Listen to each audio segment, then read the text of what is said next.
দীর্ঘ ১৩ ঘণ্টা পর সেনাবাহিনীর হস্তক্ষেপে আবার সচল হল শরীয়তপুর চাঁদপুর মহাসড়ক। গতরাত ২টা থেকে শরীয়তপুরের নরসিংহপুর ফেরিঘাট নিয়ে দুই পক্ষের দ্বন্দ্বে বন্ধ হয়ে যায় এই ব্যস্ত মহাসড়ক। ছাত্রদল ও যুবদলের দুই নেতার মধ্যে ইজারাকে কেন্দ্র করে সংঘর্ষ শুরু হয়। বর্তমান ইজারাদার জিসান বালার লোকজন চালকদের মারধর করে এবং পণ্যবাহী গাড়ি ভাঙচুর করে, ফলে রাস্তায় আটকে পড়ে প্রায় ১৫০ ট্রাক ও যানবাহন। সৃষ্টি হয় ২ কিলোমিটার দীর্ঘ যানজট।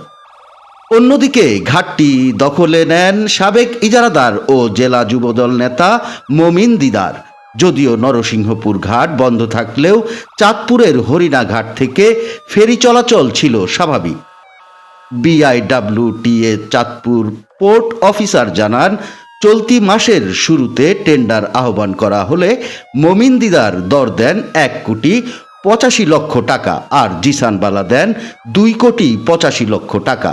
সরকারি রাজস্ব বিবেচনায় জিসানবালাই ইজারা পান, তবে মমিন দিদার হাইকোর্টে মামলা করে এবং ঘাট ইজারা স্থগিতের আদেশ আনে।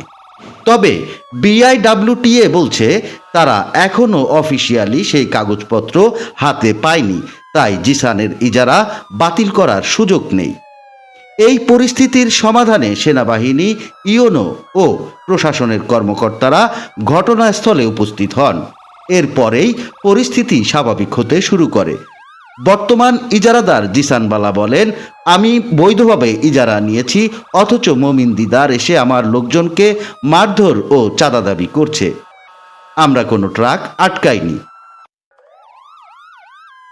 এভাবেই প্রশাসনের হস্তক্ষেপে দীর্ঘ সময় পর আবার স্বাভাবিক হলো শরীয়তপুর চাঁদপুর মহাসড়ক।